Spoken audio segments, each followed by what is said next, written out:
نحمده ونصلي على رسوله الكريم اما بعد فاعوذ باللہ من الشیطان الرجیم بسم اللہ الرحمن الرحیم۔ قرآن کریم کا ترجمہ اور تفسیر کا جو سلسلہ چل رہا ہے اس میں آج آیت نمبر 112 سے سبق شروع ہو رہا ہے۔ وقالت، اور کہا یہودیوں نے، لیست النصارى نہیں ہے عیسائی، علی شیء کسی مذہب پر، کسی چیز پر۔ پچھلی آیات میں آپ نے دیکھا کہ انہوں نے کہا کوئی یہودی ہو یا عیسائی ہو جنت کا وارث وہ ہے۔ یہاں آپس کے اختلافات بن گئے، یہودی عیسائیوں کو غلط کہنے لگے، وقالت النصارى اور عیسائیوں نے کہا لیست الیہود نہیں ہے یہودی علی شیء کسی مذہب پر، یعنی ان کا مذہب کوئی اچھا مذہب نہیں ہے، ان کے پاس کوئی اچھی چیز نہیں ہے۔ وہم حالانکہ وہ سب یتلون پڑھتے تھے کتاب یعنی یہودی تورات کو پڑھتے تھے، عیسائی انجیل کو پڑھتے تھے، اللہ کی کتابیں ان کے پاس موجود تھی، لیکن اس کے باوجود یہ کہا کرتے تھے، یعنی بس پھر نسلی ان کے اندر اور قومیت کی باتیں شروع ہو گئی۔ دین اسلام جو ان کا مذہب تھا، انہوں نے اس کو بنیاد نہیں بنایا، بلکہ انہوں نے کہا کہ یہودی جو ہوا وہی کامیاب ہوگا یا عیسائی جو ہوا وہی کامیاب ہوا، اور ایک دوسرے کو غلط کہنے لگے۔ حالانکہ دونوں اپنی اپنی کتابیں پڑھتے تھے، یہودی تورات پڑھتے تھے، عیسائی انجیل پڑھتے تھے۔ کذالک اسی طرح قول کہا الذین ان لوگوں نے جو لا یعلمون نہیں جانتے تھے، مثل قولہم ان جیسی باتیں، یعنی جیسے ان پڑھ لوگ نہیں بات کرتے، ان پڑھ لوگوں کا جیسے طور طریقہ نہیں ہوتا، سیم اسی طرح ان کا طور طریقہ تھا۔ یہاں پر ایک بات واضح ہے کہ جو انسان پڑھا لکھا ہو، جس کے پاس کوئی علم ہو، جو کوئی جانتا ہو، اس میں اور پڑھے لکھے بندے میں فرق ہونا چاہیے، بول چال کے لحاظ سے، رہن سہن کے لحاظ سے مکمل اور واضح فرق ہو، ورنہ کوئی پڑھنے کا فائدہ نہیں ہے۔ اور اگر انسان بس وقت گزاری کر لے کہ ٹھیک ہے بس پڑھ تو رہے ہیں نا، سیکھ تو رہے ہیں نا، عمل کی کوئی ضرورت نہیں ہے، تو پھر ایسے لوگ چلتے چلتے اس مقام پہ آ جاتے ہیں کہ ان میں اور ان پڑھوں میں کوئی فرق نہیں رہتا۔ اب آپ جتنا بھی پڑھ چکے ہو اسے اچھے طریقے سے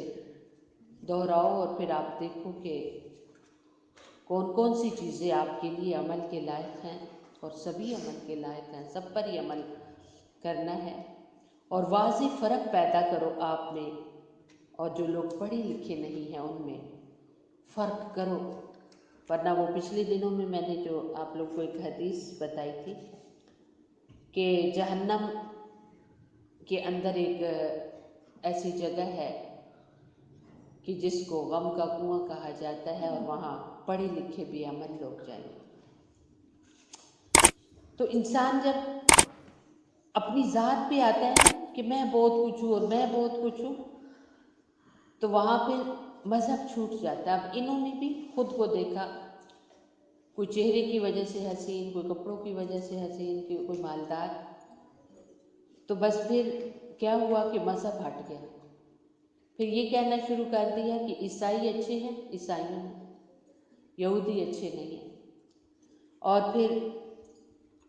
یہودیوں نے کہنا شروع کر دیا عیسائی ٹھیک نہیں ہیں، یہودی اچھے ہیں۔ تو انسان کے لیے، مسلمان کے لیے دیکھنا جو ہو نا، وہ خود کی ذات نہیں بلکہ اللہ رب العزت اور آپ کے دین پر نظر ہونی چاہیے۔ اچھا انسان وہی ہے جو دین کے لحاظ سے اچھا ہے،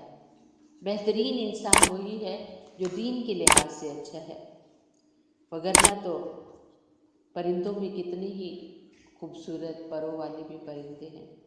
جانوروں میں بھی کتنے حسین و جمیل ہیں جن کے اوپر اتنے خوبصورتی کے بال اور ان کی کھال چڑھی ہوئی ہے۔ کیا وجہ ہے کہ انسان کو اللہ رب العزت نے عزت والا بنایا ہے؟ وہ اپنی مذہب کی وجہ سے عزت والا ہے، اور اپنی گفتگو کا بہت دھیان رکھنا چاہیے۔ آپ جو باتیں کر رہے ہو آپ میں، اور ایک وہ بچی اور ایک وہ خاتون، یا ایک وہ بچہ اور ایک وہ شخص جس نے کچھ بھی نہیں حاصل کیا، اس کی اور آپ کی بات میں وزن ہونا چاہیے، فرق ہونا چاہیے۔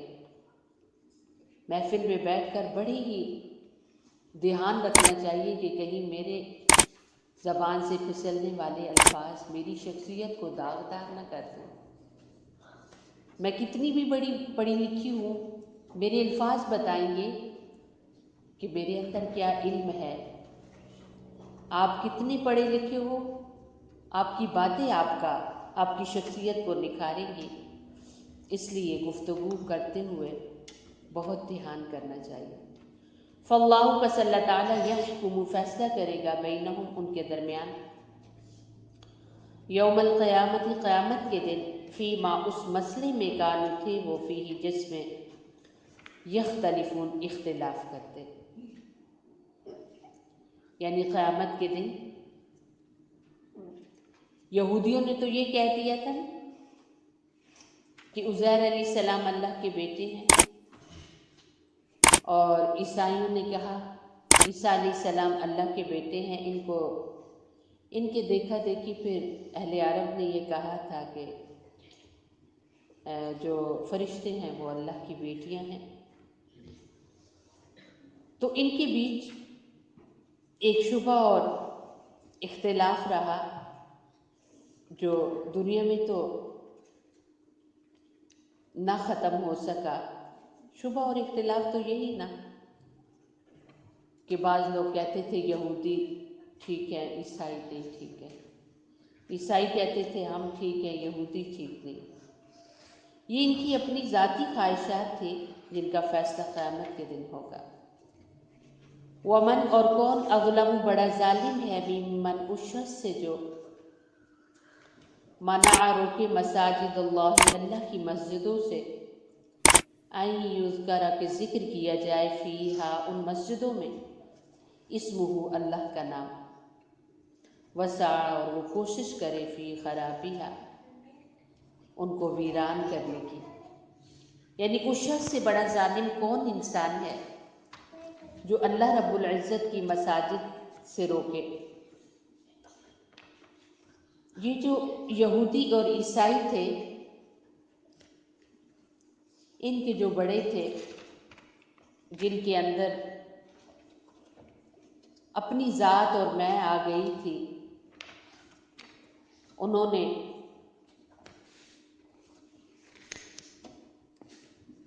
ایسے کام کیے جس کی وجہ سے لوگوں کا مساجد کی طرف پہنچنا ممکن نہ رہا۔ اور اسی طریقے سے جب مسلمانوں کا قبلہ بدلا، پہلے بیت المقدس تھا، ادھر منہ کر کے مسلمان نماز پڑھتے تھے، پھر جب مدینہ طیبہ میں آ گئے تو 16 یا 17 مہینوں کے بعد اللہ رب العزت کی طرف سے یہ حکم آیا کہ اب بیت اللہ شریف کی طرف منہ کر کے عبادت کریں۔ تو طرح طرح کے وہ لوگ اعتراضات کرتے تھے، ایسی باتیں کرتے تھے کہ لوگ شبے میں ڈلے۔ تو ظاہر ہے جب لوگوں کو شبہ پیدا ہوگا تو سب سے پہلے تو وہ نبی صلی اللہ علیہ وسلم کی رسالت، آپ کی نبوت کا انکار کریں گے، اور پھر نماز کو چھوڑ دیں گے۔ اور جب انہوں نے رسالت کا انکار کر دیا اور نماز چھوڑ دی تو پھر لازم بات ہے مساجد ویران ہو جائیں گے۔ اور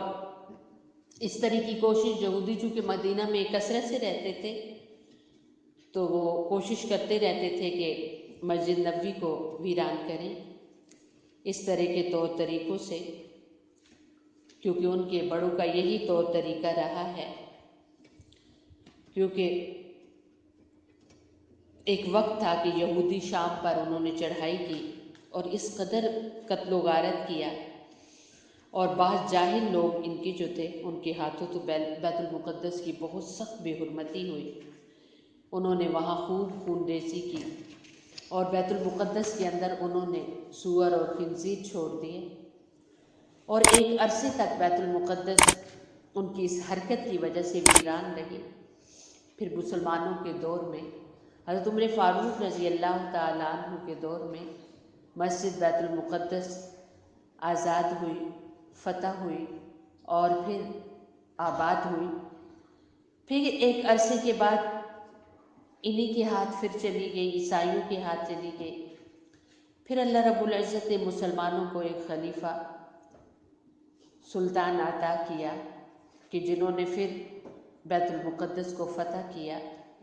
پھر ایک عرصے تک مسلمانوں کی وہ زیر اثر اور مسلمانوں کے پاس وہ مسجد رہی، اور پھر چلتے چلتے وہ مسجد اب پھر یہودیوں کے قبضے میں ہے۔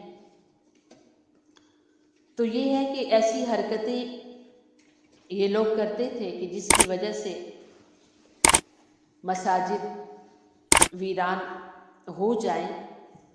اللہ رب العزت نے یہاں فرمایا کہ اس بندے سے بڑا ظالم کوئی نہیں ہے جو ذریعہ بنے اللہ کے گھروں کے ویران ہونے کا۔ اس سے مطلب یہ بھی ہے کہ مساجد میں نماز کے اوقات میں مساجد کے اندر ایسی حرکتیں کرنا جس کی وجہ سے لوگوں کی آمد و رفت وہاں کم ہو جائے، ایسی گفتگو کرنا کہ لوگوں کی توجہ مساجد کی طرف سے ہٹ جائے، یہ بھی ویرانی میں ہی آتا ہے۔ تو اللہ رب العزت نے ایسے لوگوں کے بارے میں فرمایا اولئک، یہ لوگ ما کانا نہیں تھا لہم ان کے لیے ان یدخلوا کہ وہ داخل ہوں ہاں مساجد میں الا مگر خائفین ڈرتے ہوئے،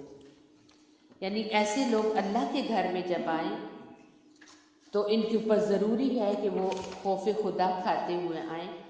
ڈرتے ہوئے آئیں، اور کیونکہ ان سے اتنا بڑا قصور، اتنی بڑی غلطی ہوئی کہ ان کی وجہ سے مساجد کی ویرانی بنی۔ لہم ان کے لیے فی الدنیا دنیا میں خزی رسوائی ہے، وَلَهُمْ اور ان کے لیے فی الآخرۃ آخرت میں عذاب عذاب عظیم بہت بڑا۔ جو بھی کسی آباد جگہ کی ویرانی کا ذریعہ بنے، مثال کے طور پہ جیسے آپ، یہ تو مساجد کی بات ہو رہی ہے نا، تو ظاہر ہے جہاں مساجد میں لوگ آتے ہیں نماز پڑھنے کے لیے،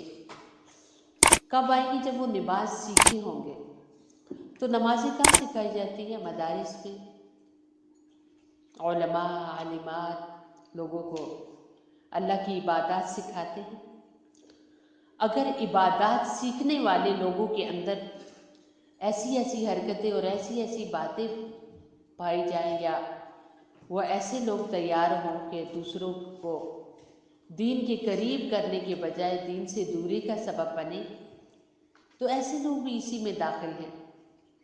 اس لیے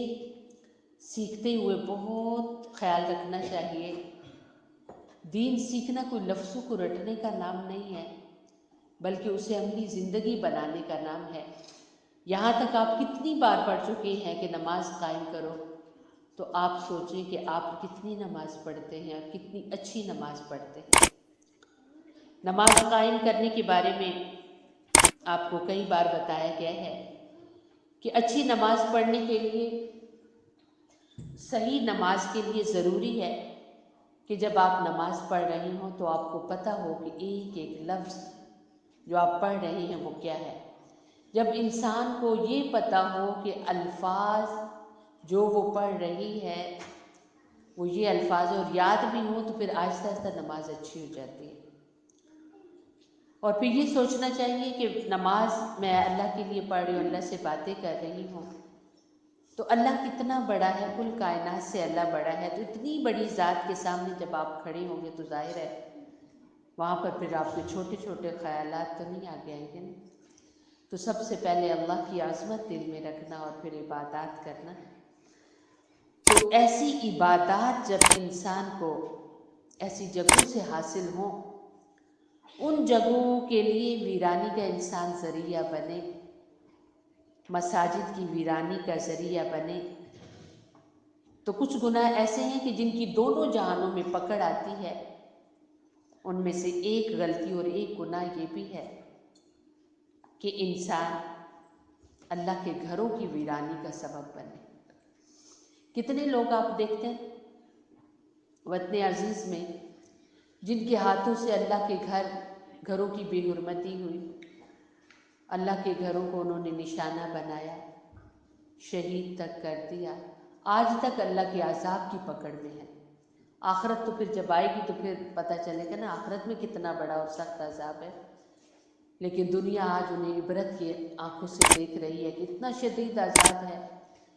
کوئی ان سے بات نہیں کر سکتا، کوئی ان کے پاس جا نہیں سکتا، کوئی ان کو ہاتھ نہیں لگا سکتا، ایسے شدید عذاب میں وہ لوگ مبتلا ہیں۔ تو اللہ رب العزت سب سے بڑے ہیں، اور اللہ رب العزت کے شعائر اور نشانیوں اور ادب کی جگہوں کا جو انسان ادب نہیں کرتا تو اس کے لیے بڑی سخت پکڑ آتی ہے۔ تو خیال رکھنا چاہیے کہ آپ کی شخصیت دوسروں کے لیے دعوت بنے، آپ کا بولنا اتنا اچھا ہو، آپ کا لباس اتنا اچھا ہو، آپ ادب و آداب کی اتنی مالک ہو کہ لوگ پیچھے چلے آئیں کہ اتنی اچھی انسانیت انسان کو ملتی ہے قرآن کریم کی تعلیم سے، قرآن کریم کے علم حاصل کرنے سے انسان اتنا اچھا بنتا ہے، تو آپ کی شخصیت لوگوں کے لیے دعوت بنے، وگرنہ اگر آپ لوگوں کے لیے دوری کا سبب بنے تو پھر آپ کو اللہ رب العزت دنیا اور آخرت کے عذاب میں مبتلا کریں گے اور اس سے کوئی نہیں بچا پائے گا۔ وَلِلَّهِ، اور اللہ رب العزت کے لیے ہے مشرق و مشرق والمغرب اور مغرب،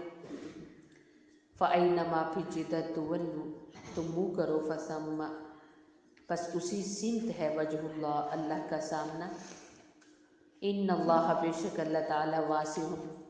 کشائش والا، علیم، جاننے والا ہے۔ یہودی اور عیسائیوں کا آپس کا جو جھگڑا ایک یہ بھی تھا،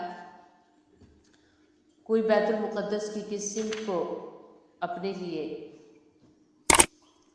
قبلہ مانتا تھا، کوئی کس سمت کو قبلہ مانتا تھا۔ تو یہاں پر اللہ رب العزت نے ارشاد فرما دیا کہ مسلمانوں کو کہ اللہ ہر طرف ہے، جدھر انسان منہ کرے ادھر اللہ رب العزت کی ذات ہے۔ تو اللہ رب العزت کسی خاص جگہ کی طرف اللہ کو مخصوص کر لینا کہ ہم ادھر منہ کر رہے ہیں تو ادھر ہی اللہ ہے، یہ ذہن ٹھیک نہیں ہے۔ ایک طرف جو رخ کرنے کا حکم ہوا ہے، یہ اس میں بہت ساری حکمتیں ہیں۔ ایک حکمت تو یہ ہے کہ اللہ کے رسول علیہ الصلاۃ والسلام نے جدھر عبادت میں رخ کیا اور آپ کے اصحاب نے جس طرف عبادت میں رخ کیا، سارے لوگ جب اسی سمت رخ کریں گے اور ساروں کا رخ ایک ہی طرف ہوگا تو یہ ہے کہ ایک انسان کی عبادت میں ایک یکجہتی آئے گی، دماغ ایک افتراق سے بچے گا۔ اب ایک جگہ پر 10 لوگ نماز پڑھیں تو 2 کا ادھر رکو، 2 کا ادھر رکو، تو اجتماعیت نہیں ہوتی۔ ایک ہی سمت کو مقرر کر دیا جائے، ایک ہی طرف سارے لوگ مل کر عبادت کر رہے ہوں تو اس میں زیادہ اجتماعیت ہے اور اس میں زیادہ برکت ہے، تو یہ ہے کہ اللہ رب العزت کسی ذات کے ساتھ خاص نہیں ہے، اللہ تو ہر جگہ ہے، لیکن اللہ ہی نے کہا ہے کہ اس جگہ کی طرف تم سب عبادت میں اپنا رخ کرو، چونکہ اللہ کا حکم ہے۔ تو جب انسان اپنے اللہ کا حکم پورا کرتے ہوئے ادھر رخ کرے گا تو وہ اللہ رب العزت کو وہاں زیادہ پائے گا، اللہ وہاں زیادہ محسوس ہوں گے۔ اب کعبۃ اللہ کی طرف ہم سارے رخ اپنے اپنے علاقوں میں کرتے ہیں تو کیا احساس ہوتا ہے انسان کے اندر، اور جب خانہ کعبہ میں جا کر اس جگہ کو اپنی آنکھوں سے دیکھ کر جب وہاں سجدہ کرتے ہیں تو اللہ رب العزت کس قدر وہاں محسوس ہوتا ہے انسان کو۔ تو فرمایا کہ فَثَمَّ فَأَيْنَمَا، پھر جس طرف تولو تم پھیر لو منہ کو، فَثَمَّ پس اسی طرف ہے وجہ اللہ، اللہ کا سامنا، ان اللہ بے شک اللہ تعالیٰ واسع کشائش والا علیم جاننے والا ہے۔ یعنی اللہ رب العزت کی ذات تو اللہ نور السماوات والارض، وہ نور ہے زمین و آسمان کا، وہ کسی ایک جگہ پر خاص نہیں ہے، وہ کسی ایک جگہ اور ایک جہت کی طرف نہیں ہے، اللہ تو ہر جگہ ہے۔ لیکن اللہ رب العزت کا ایک حکمت کے تحت یہ حکم ہے کہ لوگ سارے ایک ہی طرف عبادت کریں، جیسے کہ پہلے تمام انبیاء ان کی جو قبلہ رہا ہے وہ بیت المقدس تھا، اور پھر حضرت ابراہیم علیہ السلام نے خانہ کعبہ کی تعمیر فرمائی اور آپ نے ادھر کا رخ کیا عبادت میں، اور پھر اللہ کے رسول علیہ السلام اور صحابہ کی یہ خواہش تھی کہ بیت اللہ شریف کو یہ ہے کہ عبادت کے لیے مقرر کیا جائے، خانہ کعبہ کو قبلہ کے طور پر۔ تو اس خواہش کو پورا کرتے ہوئے اللہ تعالیٰ نے بیت المقدس کا حکم منسوخ کر دیا اور لوگوں کو حکم دیا کہ وہ جہاں کہیں بھی عبادت کے لیے کھڑے ہوں تو وہ بیت اللہ شریف کو ہی اپنا قبلہ مانیں۔ وقالو، اور لوگوں نے کہا کہ اتخذ اللہ، بنا لی اللہ تعالیٰ نے والدن اولاد، سبحانہ پاک ہے وہ، بلکہ لہو اللہ تعالیٰ کے لیے ہے ما جو کچھ فی السماوات آسمانوں میں ہے، والارض جو زمین میں ہے، کل سب لہو اللہ رب العزت کا قانتون ادب کرنے والے ہیں۔ یعنی جیسے کہ یہودیوں نے کہا کہ عزیر علیہ السلام اللہ کے بیٹے ہیں، عیسائیوں نے کہا عیسیٰ علیہ السلام اللہ کے بیٹے ہیں، اہل مکہ نے، اہل عرب نے کہا کہ جو فرشتے ہیں وہ اللہ کی بیٹی ہیں۔ تو اللہ رب العزت نے کہا کہ وہ سب ان سب چیزوں سے وہ پاک ہے، اس کی تو کل کائنات ہے اور سبھی اس کے سامنے بندگی کرنے والے ہیں۔ بدیع، نیا پیدا کرنے والا، السماوات آسمانوں کو، والارض زمین کو، وَإِذَا، اور جب قضا وہ فیصلہ کرتا ہے امرن کسی بھی کام کا، فإنما پس بے شک یقول وہ کہتا ہے لہو اس کام کو کن ہو جا، فیکون پس وہ کام ہو جاتا ہے۔ یعنی یہودی عزیر علیہ السلام کو اور عیسائی عیسیٰ علیہ السلام کو اللہ کا بیٹا کہتے ہیں۔ اللہ تعالیٰ فرماتے ہیں کہ اس کی ذات ان تمام باتوں سے پاک ہے، بلکہ سب کے سب اس کے فرما بردار اور اس کی مخلوق ہے۔ اور اللہ رب العزت کی شان کتنی اونچی اور کتنی بڑی ہے کہ بغیر نمونے کے اس نے آسمانوں کو بنا لیا، بغیر نمونے کے اس نے زمین کو بنا لیا۔ اور انسانوں کے لیے یہ ہے کہ جب وہ کسی کام کا ارادہ کرتے ہیں تو باقاعدہ اس کے لیے ایک پروگرام بناتے ہیں، اور رب کریم جب کسی کام کا ارادہ کرتے ہیں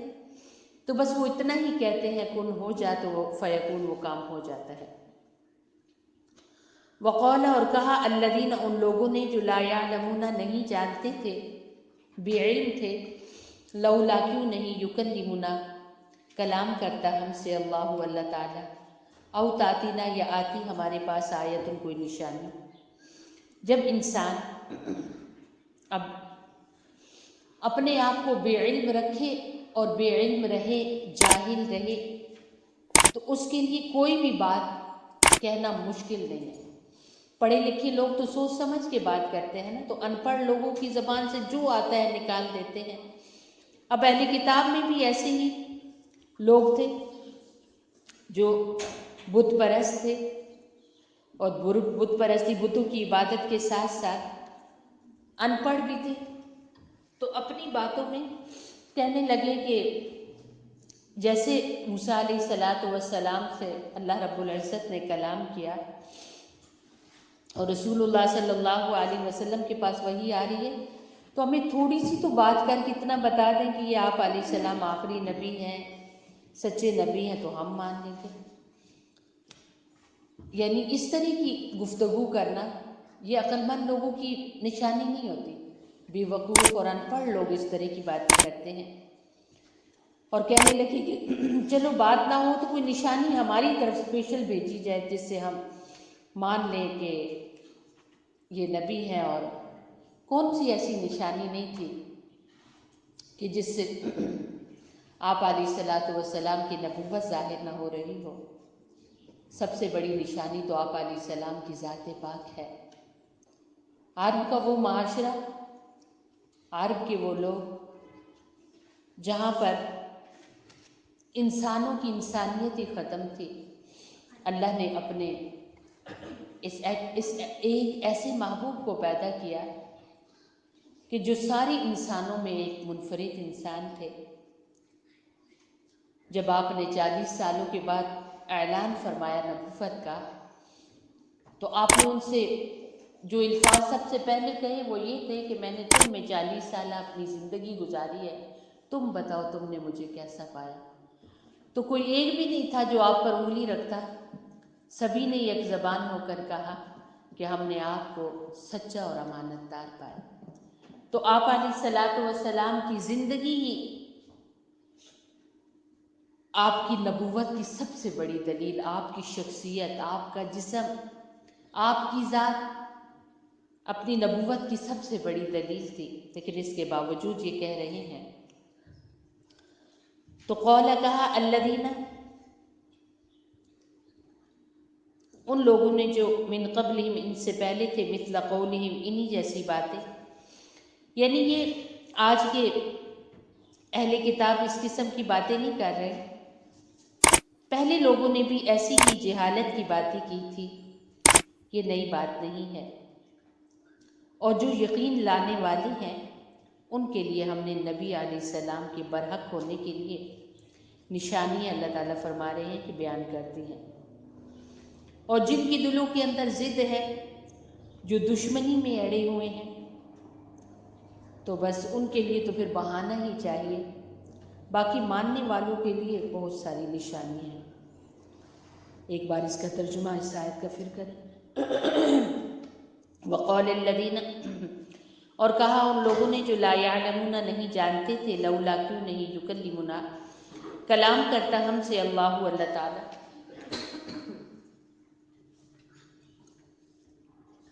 او تأتینا یا آتی ہمارے پاس آیتن کوئی نشانی، کذالک اسی طرح قولا کہا الذین ان لوگوں نے جو من قبلہم ان سے پہلے تھے، مثل قولہم انہی جیسی باتیں، تشابہت ایک جیسے ہو گئے، قلوبہم ان کے دل، قد تحقیق بینا واضح کر دی ہم نے آیاتی آیتیں نشانیاں، لقوم ان لوگوں کے لیے، یوقنون جو عقل رکھتے ہیں۔ اللہ رب العزت کا کلام اور اللہ رب العزت کا فرمان انسانوں کی ہدایت کے لیے آیا ہے۔ ہر دور میں لوگوں نے اس کو سیکھا اور اللہ رب العزت نے ان کو کہاں سے کہاں تک پہنچا دیا۔ اور اگر کوئی انسان اس کو سیکھنے میں ڈنڈی مارے یا سیکھ تو لیا تو خیر ہے، سبھی لوگ تو عمل کر رہے ہیں، ایک بیچ میں بھی عمل ہوں تو کیا ہے، سارے لوگ تو اچھے بول رہے ہیں کہ میں ہی اگر تھوڑی بہت کہیں غلط کلامی کر جاؤں تو کوئی مسئلہ نہیں، تو یہ انسان کے لیے اپنا نقصان ہے۔ قرآن کریم سیکھنے کے ساتھ ساتھ، جیسے کہ شروع سے میں کہہ رہی ہوں کہ اپنی شخصیت پر دھیان دیجیے، اپنی زبان پر دھیان دیجیے، آپ میں اور پڑھے لکھوں میں، آپ میں اور ان پڑھ لوگوں میں فرق ہونا چاہیے۔ کتنا اور علم آئے گا، کتنا اور آپ سیکھیں گے، تو آپ میں اور ایک ایسی بچی جس نے کوئی کلاس ہی نہیں اٹینڈ کی قرآن کی، جس نے کچھ بھی نہیں پڑھا قرآن کے حصوں میں سے، اس میں اور آپ میں فرق پھر کب آئے گا؟ یہ اپنی کوشش کرنی پڑتی ہے۔ اللہ رب العزت کتنا واضح بتا رہے ہیں کہ وہ اپنی کتاب کے پڑھے لکھے لوگ تھے، لیکن اپنی گفتگو کی وجہ سے انتہائی جاہل نظر آتے تھے کہ ان کے پاس تو کچھ جیسے تعلیم ہی نہیں ہے۔ تو اس لیے پڑھنے کا فائدہ تبھی ہے جب اپنی شخصیت کو آپ اچھا کریں۔ سبحان ربک رب العزت عما یصفون وسلام علی المرسلین والحمد للہ رب العالمین۔ اللهم اغفر لأمة محمد صلى الله عليه وسلم، اللهم اصلح لأمة محمد صلى الله عليه وسلم، اللهم ارحم لأمة محمد صلى الله عليه وسلم۔